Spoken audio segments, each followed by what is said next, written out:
예배로 드리게 됨을 감사합니다. 우리 하나님의 능력으로 복음과 함께 고난을 받으라 라는 제목을 함께 나누겠습니다. 디모데 후서는 바울이 13개의 서신을 썼는데 가장 마지막으로 쓴 서신입니다. 왜냐하면 그가 디모데 후서를 쓰고 이제 로마에서 순교하기 때문입니다. 정확하게 때는 모르지만 어쩌면 디모데가 이 서신을 읽을 때쯤에는 바울은 순교의 자리에 있을 수도 있습니다. 디모데후서 3장 9절을 보면 너는 어서 속히 내게로 오라 이렇게 말하면서 아직 순교하기 전에 디모데를 다시 만날 것을 기대하는 표현도 있는데요. 또 3장 7절에 보면 나는 선한 싸움을 싸우고 나의 달려갈 길을 마치고 믿음을 지켰다. 내가 다 믿음의 길을 다 마쳤다라고 하면서 바울이 이제 알고 있는 나의 순교가 얼마 남지 않았다라는 것을 알고 있는 상태에서 썼습니다. 바울을 주제로 한 영화를 제가 얼마 전에 하나 봤는데 이제 로마의 감옥에 이제 갇혀 있고 그 영화에서는 이 디모데에게 이 편지가 전달될 때 이제 바울이 순교하는 것으로 표현을 했더라고요. 뭐 정확하게는 알지 못하지만 뭐 이 편지가 전달될 때 아니면 이제 전달되고 또 전달되고 좀 있다든지 사실은 어쨌든 별로 오래되지 않아서 디모데 후서를 사실은 기록하고 바울이 곧 하나님께로 갔습니다. 그리고 때는 정확히 몰랐지만 바울도 이미 알고 있었죠. 이제 내가 다 믿음의 싸움을 다 싸우고 이제 내가 주님께 갈 때가 된 것을 아는 상태에서 이 디모데 후서를 썼습니다.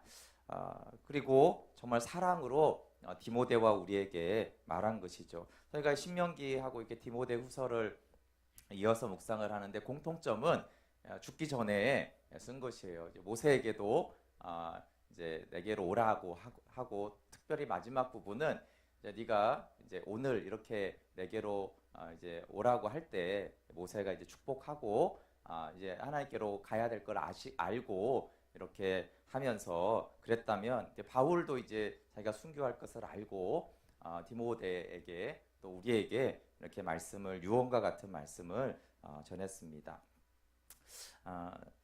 참 신구약의 시간 차이는 많이 있지만 정말 하나님을 알고 하나님의 생명을 그 안에 담고 그 생명으로 살다가 마지막 부름받는 그날까지 이렇게 생명의 말씀을 남기고 또 생명으로 다른 사람들에게 하나님의 말씀을 전하고 이렇게 부름받는 것을 보면은 참 모세와 이렇게 바울이 굉장히 이렇게 기간이 길지만 정말 동일한 하나님 안에 있는 사람들입니다.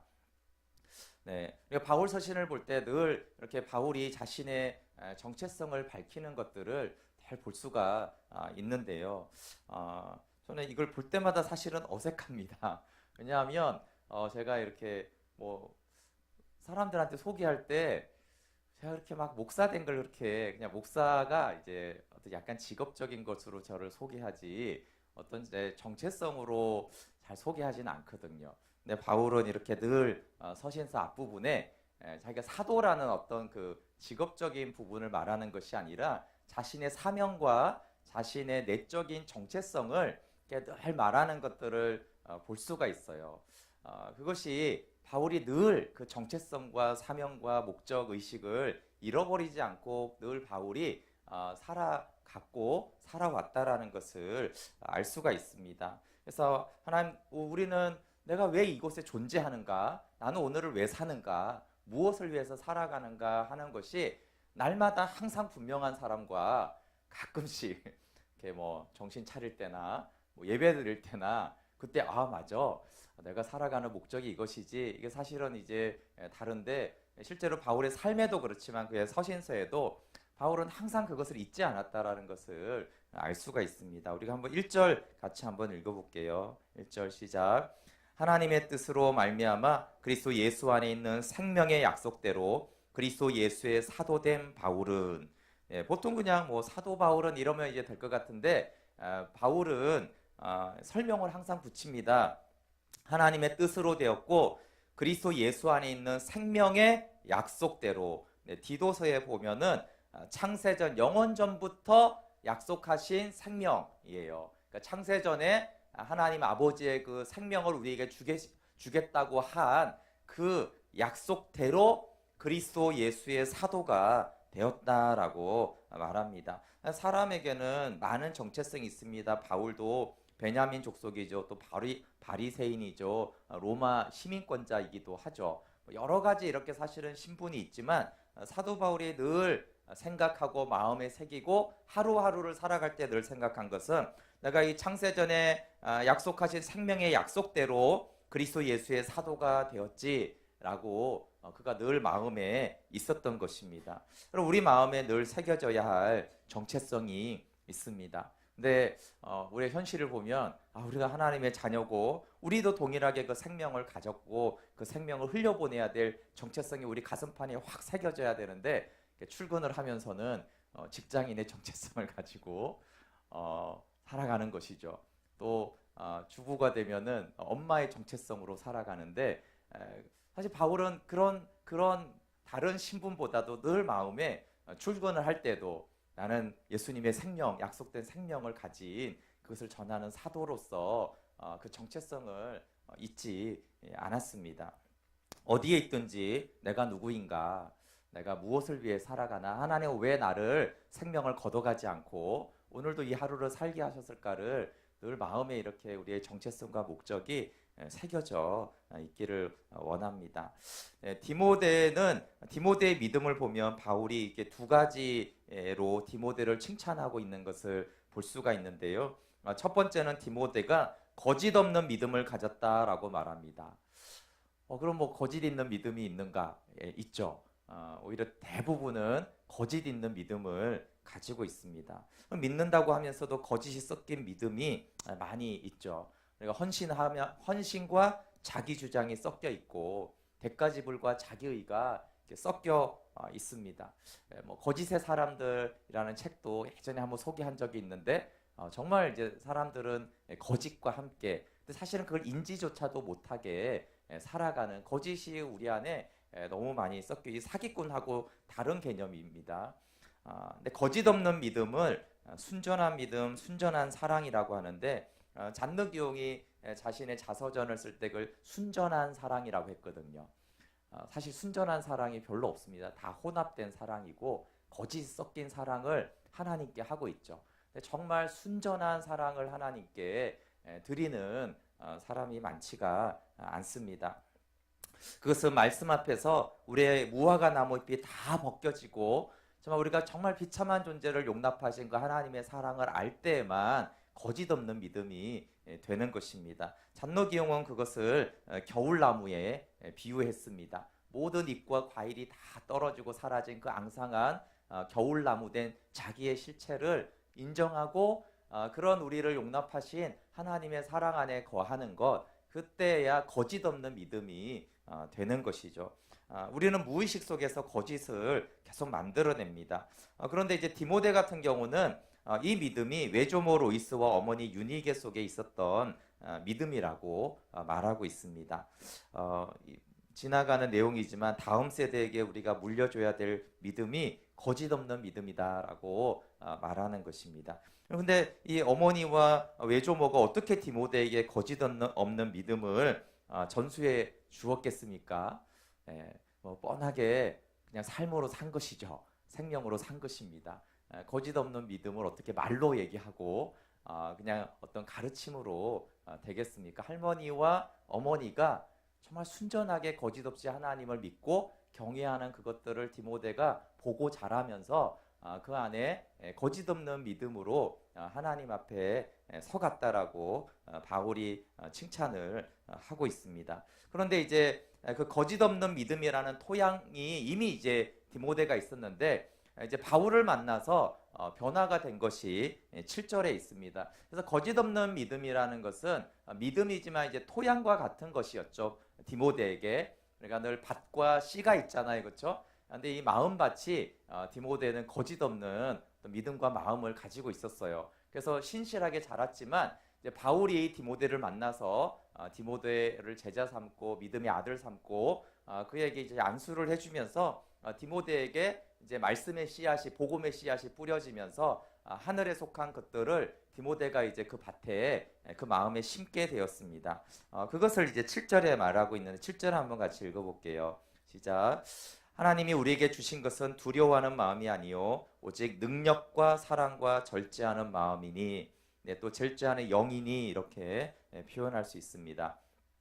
할머니와 어머니로부터 받은 믿음이 있고 또 바울을 통해서 받은 영향력을 이렇게 소개하고 있죠. 하나님의 능력과 사랑과 절제하는 영을 디모데가 이렇게 갖게 되었습니다. 그래서 거짓 없는 순전한 믿음 가운데 하나님의 능력과 사랑과 절제하는 영과 마음이 부어지면서 디모데가 정말 신실한 하나님의 또 생명의 사람으로 세워졌습니다. 네, 사랑하는 아들을 향한 권면이 우리하고 좀 다르게 복음과 함께 고난을 받으라라는 그런 권면을 디모데에게 하고 있습니다. 우리 8절 말씀 같이 읽어볼게요. 시작. 그러므로 너는 내가 우리 주를 정언함과 또는 주를 위하여 갇힌 자 된 나를 부끄러워하지 말고 오직 하나님의 능력을 따라 복음과 함께 고난을 받으라. 네, 서론에서 말했지만 바울은 이제 순교하는 것을 알고 있었고 사랑하는 내 아들 디모데야 이렇게 이제 시작하는 말씀에서 디모데에게 바라는 것 한 가지를 말하는데 그것은 복음과 함께 고난받는 삶을 살라고 하는 것입니다. 땅의 관점에서 보면 참 이게 할 말이 아니죠. 비참한 삶일 수 있습니다. 그런데 바울은 자신이 평생에 복음과 함께 고난받는 삶을 살아왔고 그 결과가 지금 감옥에 있고 그 결과로 이제 순교를 하게 됩니다. 그런데 디모데에게 너도 나처럼 이런 삶을 복음과 함께 고난받는 삶을 살라고 권면합니다. 그러면 사랑하는 아들이기 때문에 영원한 관점으로 영생을 사는 자가 되라고 했습니다. 예수님도 제자들을 사랑했기 때문에 제자들에게 땅의 축복과 하늘의 축복 중에서 너희는 자기를 부인하고 이 영생을 사는 자가 되라고 부탁을 했습니다. 여러분 하나님의 능력을 따라 복음과 함께 고난을 받으라고 하는 것이 사실 우리가 사랑으로 들리는지 압박으로 들리는지를 좀 생각해 볼 필요가 있습니다. 그리고 우리는 정말 우리가 사랑하는 사람에게 땅의 것을 받으라고 축복하는지 하늘의 것을 받으라고 축복을 하는지 이게 뭐 이분법적으로 분리되면 안 됩니다. 바울도 디모데가 아픈 것이 있으니까 야, 포도주를 써서 좀 병을 좋게 해라. 이런 것들을 관심을 가지고 말을 했습니다. 그렇지만 딱 하나를 이제 순교하기 전에 딱 하나를 말하라고 한다라면 너는 영생의 삶을 살아야 된다. 하나님이 인정하는 삶을 살아야 된다라고 이렇게 담대하게 말할 수 있는 것이 참 사랑입니다. 그런데 이런 좀 사실 복음과 함께 고난을 받으라는 말이 우리 안에 별로 좋지 않은 말일 수도 있다라고 생각할 수 있는데 바울은 자신이 그렇게 디모데에게 말하는 이유와 자신이 그런 삶을 살고도 나처럼 살아라고 하는 이유에 대해서 12절에 밝히고 있습니다. 12절 한번 읽어볼게요. 시작. 이로 말미암아 내가 또 이 고난을 받되 부끄러워하지 아니함은 내가 믿는 자를 내가 알고 또한 내가 의탁한 것을 그날까지 그가 능히 지키실 줄을 확신함이라. 네, 이 고난의 상황에서 아까 제가 본 영화를 보면은 막 이게 로마의 그 장교죠. 그 감옥을 지키는 꽤 높은 사람이 이렇게 막 해요. 뭐 내 앞에 있는 것은 그냥 초라한 죄수일 뿐인데 막 이러면서 네가 하나님을 믿는다고? 뭐 내 앞에 초라한 너밖에 없잖아. 이렇게 뭐 하나님이 어디 있느냐 이런 식으로 사실은 조롱하는 거죠. 그럴 때 이제 바울이 하는 대사를 여기서 그분이 이렇게 뽑았더라고요. 나는 내가 믿는 자를 내가 안다고. 내가 믿는 자를 내가 알고 있다고. 그분이 어떤 분이신지를. 그래서 바울이 그 감옥에서의 어떤 비참함과 어려움들을 견고히 굳이 이렇게 하나님은 이런 분이다라고 설명하지 않고 여기 있는 대로 내가 믿는 자를 나는 안다. 내가 믿는 자를 나는 안다. 굉장히 중요한 말이잖아요. 그렇죠? 우리는 우리가 믿는 예수님을 압니까? 근데 바울은 그 복음과 함께 고난받고 지금도 괜찮은 이유가 내가 믿는 그분을 나는 알고 있다라는 대답을 하고 있어요. 예수님을 알면 고난을 넉넉히 받아들이고 그것을 영광으로 받을 수가 있죠. 같은 말인데 내가 의탁한 것을 그날까지 그가 능히 지키실 줄을 확신한다. 헛되지 않는 삶이라는 것을 바울이 알고 있습니다. 이렇게 감옥에 갇히고 순교를 하게 되면 그럴 수 있잖아요. 참 내가 이게 뭐하러 이렇게 평생을 살았나? 또 아직 사실은 정리되지 않은 것들을 여전히 남기고 이제 바울이 순교를 하는데 이게 어떻게 되는가라고 하는데 바울은 알고 있었어요. 내가 하나님께 의탁한 것을 주님이 그날까지 지키실 것이다. 이 두 가지를 이제 같은 맥락인데 결국 예수님을 나는 안다는 거죠. 그렇기 때문에 지금 상황도 그리고 디모데에게 너도 나와 함께 복음과 함께 고난을 받으라라고 했습니다. 그리고 예수님을 알면 복음과 함께 고난 받는 것이 영광이고 사랑하는 자에게 권면할 수가 있습니다. 그런데 우리가 믿는 예수님을 모르면 복음과 함께 고난 받는 것을 부끄러워 하게 되어져 있습니다. 그럼 누가 예수님을 압니까? 그것이 이제 그 앞에 10절과 11절에서 바울이 소개하고 있습니다. 한번 읽어볼게요. 10절, 11절 시작. 이제는 우리 구주 그리스도 예수의 나타나심으로 말미암아 나타났으니 그는 사망을 패하시고 복음으로써 생명과 썩지 아니할 것을 드러내신지라. 내가 이 복음을 위하여 선포자와 사도와 교사로 세우심을 입었노라. 예수님이 사망을 패하셨는데 그 사망을 패하신 목적이 복음을 통하여 생명과 영원한 것을 얻게 하시려는 것이죠. 복음을 통해서 생명을 얻고 누리는 자가 예수님을 압니다. 그래서 복음을 통해서 생명을 드러났다라고 말하면서 나는 내가 믿는 자를 안다 이렇게 표현하고 있어요. 결국 생명 얻게 하신 그분을 안다라는 것이죠. 그리고 영생은 곧 유일하신 참 하나님과 그가 보내신 예수 그리스도를 아는 것이니라. 요한복음 17장 3절인데 바울이 같은 말을 영생은 예수님을 아는 거고 바울은 영생을 말하고 나는 내가 믿는 그분을 알고 있다라고 말하고 있습니다.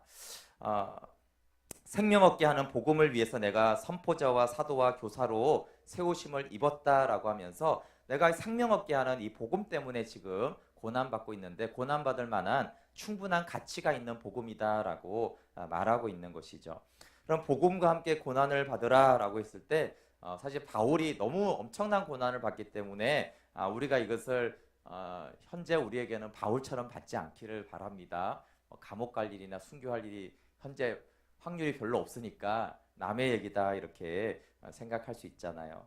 그냥 작은 일에 수용하는 것, 손해보는 것, 침묵하는 것, 작은 것부터 섬기는 그 고난에 참여할 수 있기를 바랍니다. 그럼 생명 없는 복음을 직접적으로 또 삶으로 나타내라는 것이죠. 부부관계에서 자녀에게 또 부모에게 친구에게 교인들에게 직장에서 복음과 함께 고난을 받으라는 이 말씀을 통해서 그러면 정직하게 나 때문에 생명 없는 복음이 눈꽃만큼이라도 흘러가는가를 좀 정직하게 생각해 볼 수가 있습니다. 정말 나는 생명 없는 복음의 통로인가 방해거리인가?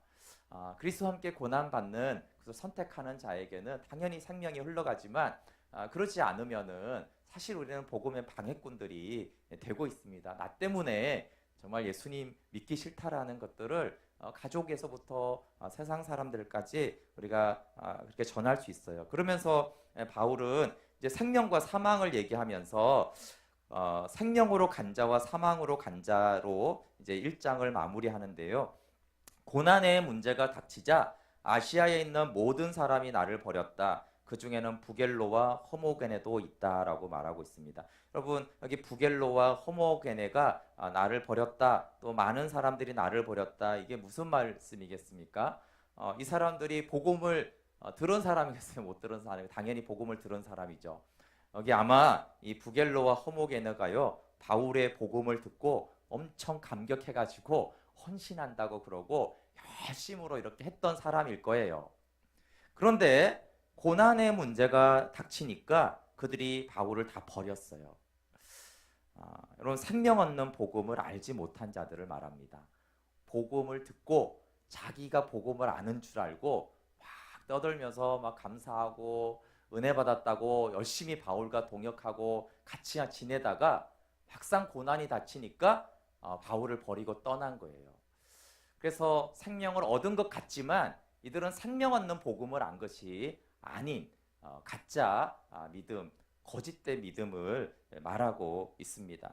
그러면서 상반된 사람을 말하는데 오네시보로라는 사람을 말하고 있어요. 오네시보로는 바울을 자주 감옥에 와서 격려해주고 바울이 사슬에 매인 것을 부끄러워하지 않았습니다. 이 사슬에 매인 것을 부끄러워하지 않고 감옥을 찾아왔다는 것은 오늘날 우리가 감옥을 면회하는 것과 다른 문제입니다. 이 시대를 아주 정확하게 알 수는 없는데요. 어쨌든 박해 기간이에요. 제가 본 영화에는 어쨌든 네로의 박해 기간으로 이 부분을 보고 있어요.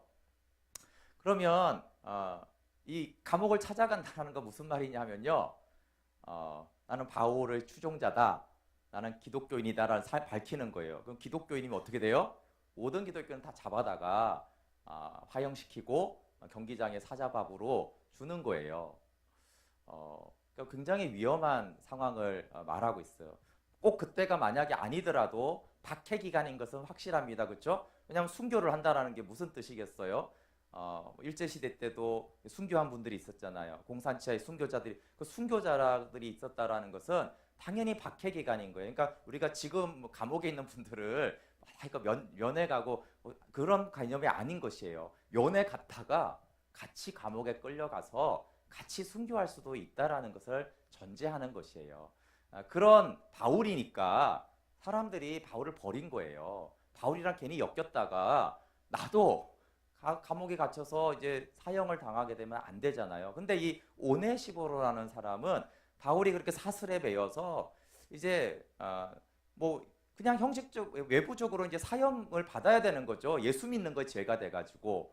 그런데 그 바울을 부끄러워하지 않았고 심지어는 그 바울을 찾아가가지고 이렇게 한 거예요.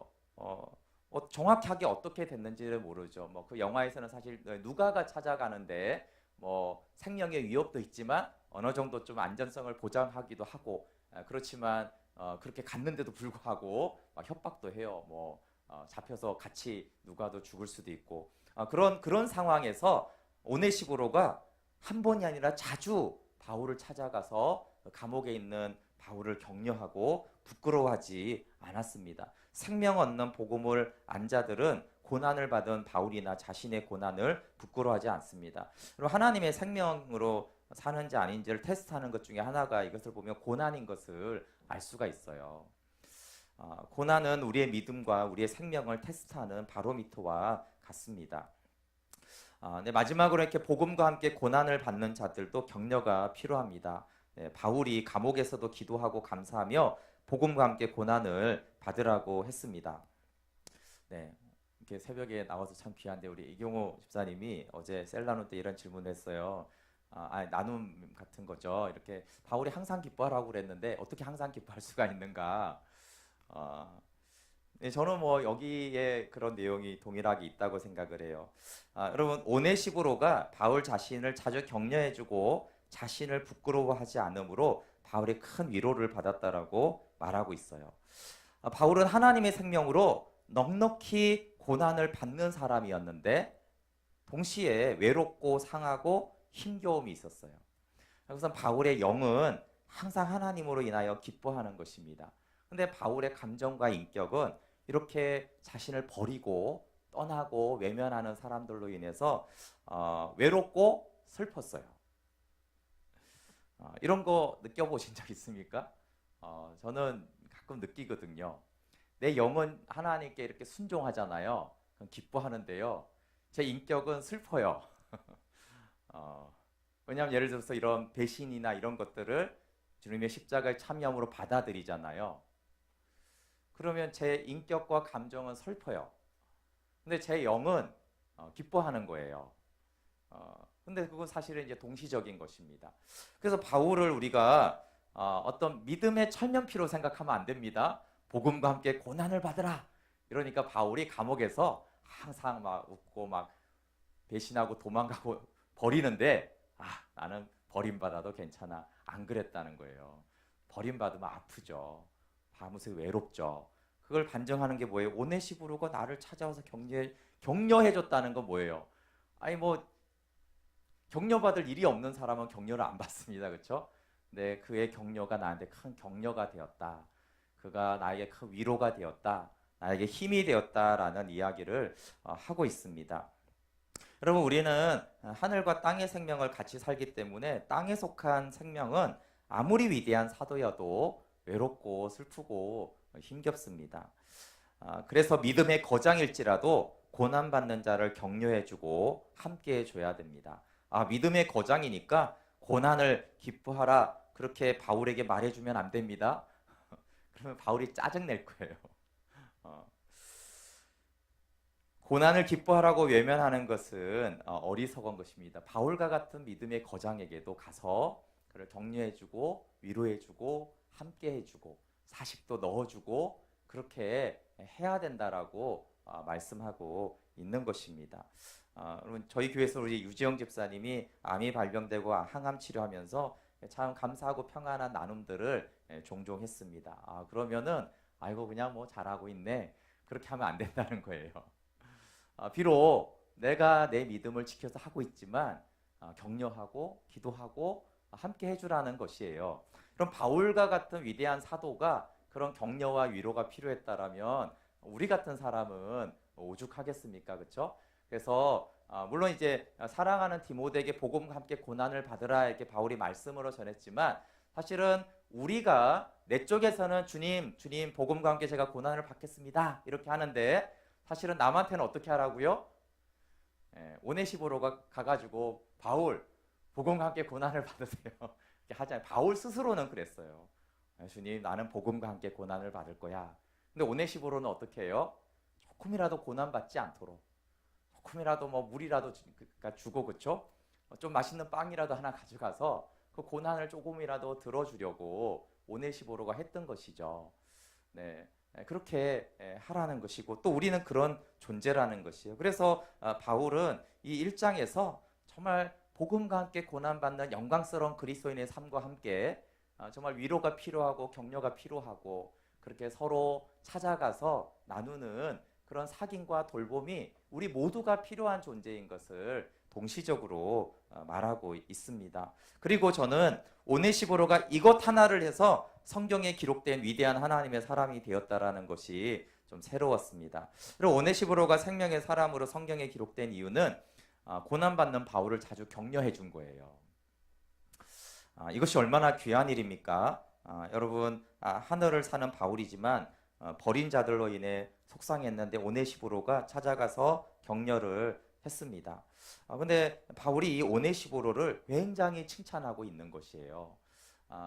우리가 막 정말 열방에 가서 고난 받으면서 복음 전하는 것도 정말 중요하지만 환난과 고난 당하는 자를 찾아가서 격려해주고 위로해주는 것이 성경에 기록될 만큼 위대한 믿음의 사람이고 하나님이 매우 매우 기뻐하는 사람입니다.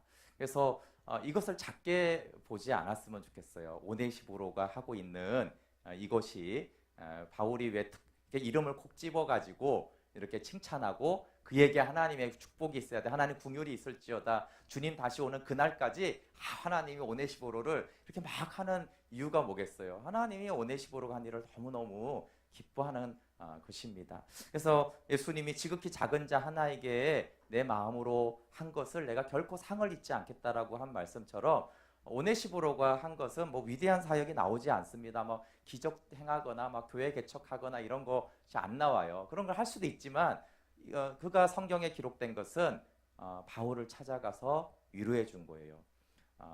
그래서 여러분 위로가 필요하지 않은 사람은 없습니다. 믿음이 아무리 좋아도 하나님이 그 영혼을 위로해주고 가서 힘겨우면 따뜻하게 해주고 커피 한 잔 사주고 따뜻하게 그렇게 해주라고 하는 것이 너무 감사해요. 그래서 마무리하면서 제가 1장만 이렇게 봐도 바울의 그런 정말 하나님과 함께 순교조차도 영광으로 받아들이는 담대한 믿음과 그가 나를 와서 격려해 준 것이 나는 너무 도움이 됐다.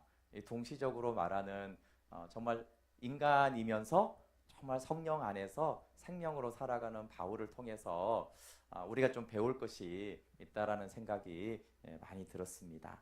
네. 자, 기도하고 또 축도하고 각자 기도하도록 하겠습니다. 하나님,